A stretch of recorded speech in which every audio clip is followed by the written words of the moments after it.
Hai anak-anak, selamat datang di kelas 3 SD Negeri 2 Karanganyar. Bagaimana kabar anak-anak semua? Baik-baik saja ya. Nah anak-anak, pada video pembelajaran kali ini kita akan bersama-sama belajar tema 1, pertumbuhan dan perkembangan makhluk hidup. Subtema 1, ciri-ciri makhluk hidup, pembelajaran 5. Adapun tujuan pembelajarannya seperti yang ada pada layar kaca kalian. Sudah dibacakan? Nah, mari langsung saja kita belajar. Anak-anak, coba kalian buka buku tema 1 halaman 37. Di situ terdapat gambar seri. Kalian tahu tidak apa itu gambar seri? Gambar seri adalah urutan gambar yang menceritakan suatu peristiwa. Dikatakan gambar seri karena gambar yang satu dengan gambar lainnya memiliki hubungan keruntutan peristiwa. Itu yang dimaksud gambar seri. Sekarang kita kembali lagi pada buku tema 1 halaman 37. Di dalam gambar seri tersebut terlihat ada Udin yang memakai kacamata, ada Benny, dan ada Edo yang berambut ikal. Pada gambar 1 terlihat Udin, Benny, dan Edo sedang mencari cacing dengan menggali tanah. Kemudian di gambar kedua nampak Benny sedang mencuci tangan sebelum mengambil makanan. Sedangkan Edo tidak mencuci tangan, tapi langsung mengambil makanan. Pada gambar nomor 3, terlihat Udin, Benny, dan Edo menyantap makanan bersama-sama. Dan di gambar terakhir atau gambar nomor 4, terlihat Edo yang terbaring karena sakit dan Udin serta Benny sedang menjenguknya. Nah, coba anak-anak tuliskan cerita berdasarkan gambar seri tersebut di buku tulis ya. Jika sudah selesai, coba kalian buka buku kalian halaman 39. Pada gambar seri di depan tadi terdapat gambar yang menunjukkan Edo jatuh sakit. Di situ ada pertanyaan, apa yang dilakukan salah satu teman Udin sehingga ia jatuh sakit? Kira-kira apa ya yang dilakukan Edo sehingga ia jatuh sakit? Mari kita cari tahu bersama-sama. Setelah itu, kalian tuliskan jawaban kalian di buku tulis ya. Sakit perut bisa disebabkan oleh berbagai hal. Di antaranya sembelit karena kekurangan cairan maupun kekurangan buah dan sayur. Nah, anak-anak, oleh karena itu kalian jika tidak mau sakit perut karena sembelit, perbanyaklah makan buah dan sayur ya. Kemudian, sakit perut juga disebabkan oleh terlalu banyak gas di dalam perut. Bisa juga karena terlalu makan berlebihan atau tidak teratur dalam pola makan. dan kurangnya menjaga kebersihan. Nah, Kira-kira penyebab Edo atau teman Udin yang jatuh sakit tadi sesuai gambar seri di depan akibat yang mana ya anak-anak? Sudah tahu kan kalian? Nah, ayo tuliskan jawaban kalian di buku tulis ya. Selanjutnya, berikut ini ada tata cara atau aturan sebelum makan agar makanan yang kalian santap selain nikmat dan mengenyangkan juga menyehatkan bagi tubuh kalian. Yang pertama, jaga kesehatan makanan dengan cara menutup makanan tersebut dengan tudung saji. Kenapa demikian? Agar makanan tersebut tidak dihinggapi lalat maupun hewan-hewan yang lain. Karena makanan dapat menjadi tempat lalat bertelur yang menyebabkan makanan menjadi kotor. Kedua, selalu mencuci tangan, baik sebelum maupun sesudah makan. Kenapa kita harus mencuci tangan? Agar kuman atau bakteri yang ada dan menempel di tangan kita bisa mati, sehingga tangan kita menjadi bersih. Terlebih pada masa pandemi virus corona ini, kita harus sering mencuci tangan. Berikutnya, berdoalah sebelum maupun sesudah makan.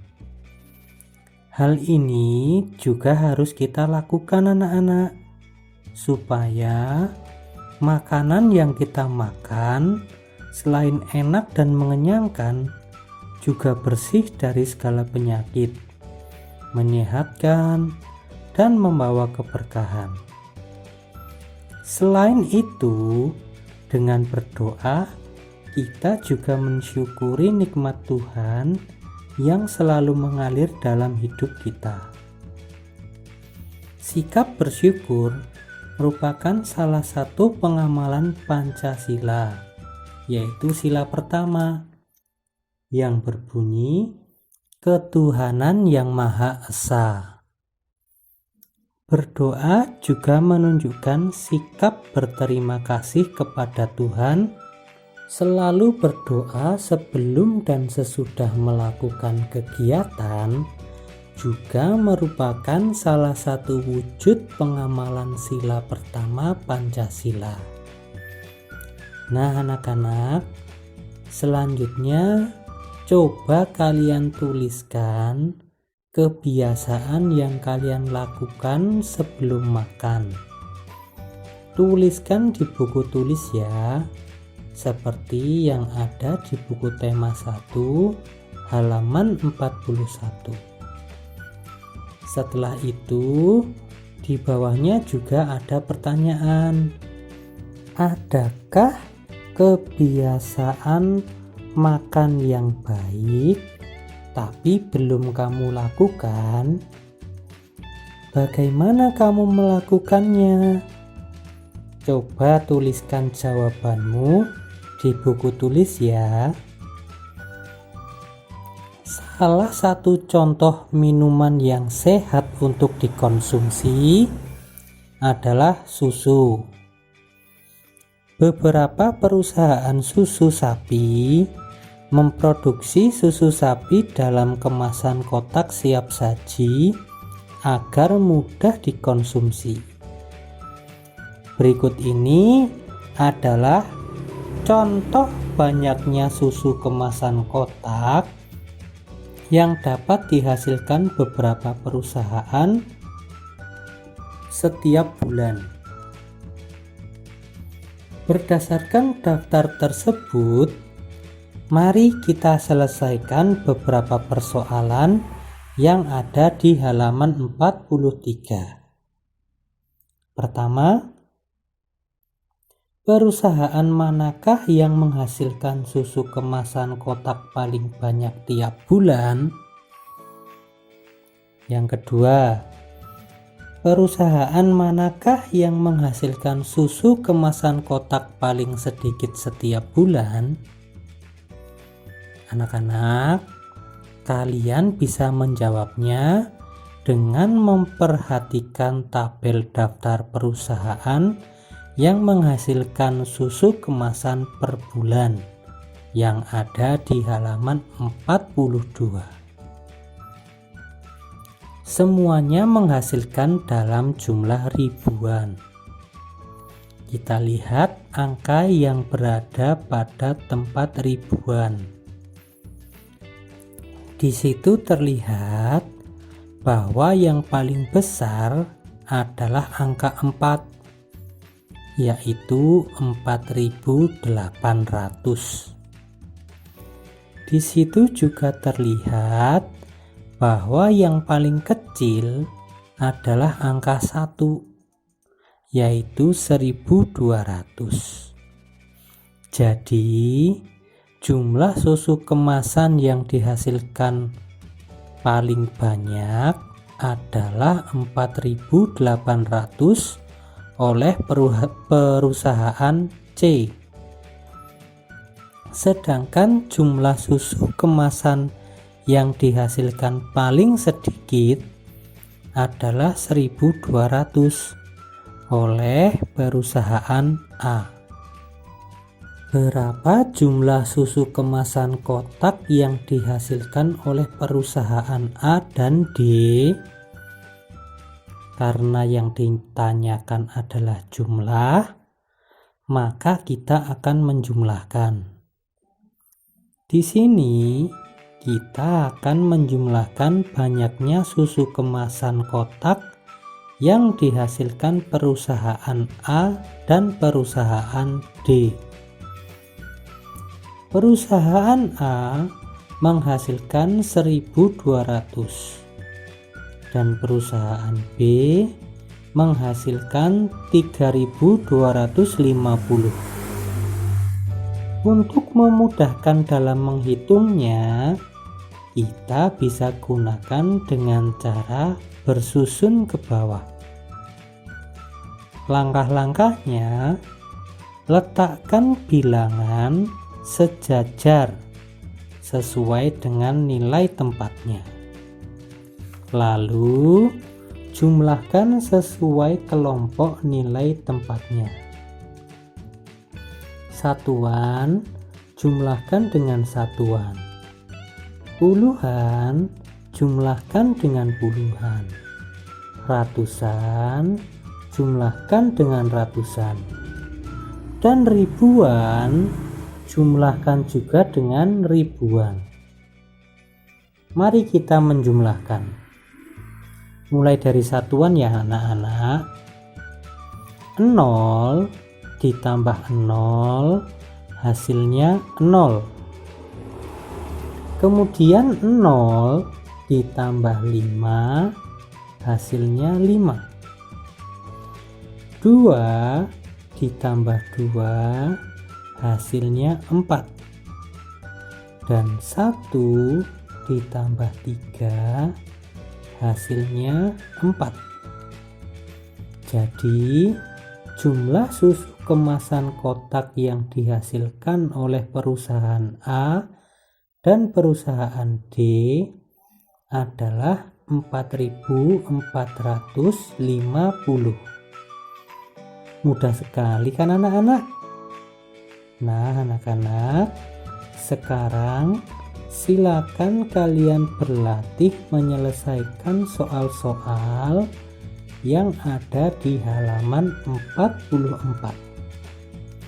Tuliskan jawaban kalian di buku tulis ya.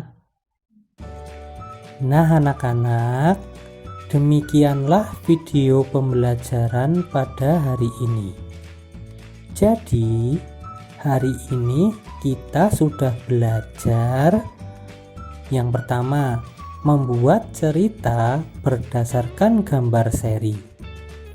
Kedua, kita juga sudah belajar sikap bersyukur sebagai salah satu wujud pengamalan sila pertama Pancasila. Dan yang terakhir, kita sudah belajar menentukan hasil penjumlahan. Pada video pembelajaran berikutnya, kita akan belajar ciri-ciri makhluk hidup sesuai gambar dengan tepat. Kemudian, pentingnya bersyukur kepada Tuhan Yang Maha Esa. Dan yang terakhir, menentukan hasil penjumlahan dengan teknik tanpa menyimpan. Nah, anak-anak, tibalah kita di ujung pembelajaran kali ini. Tetap semangat, jaga kesehatan, rajin belajar, dan selamat pagi. Sampai jumpa. Dadah.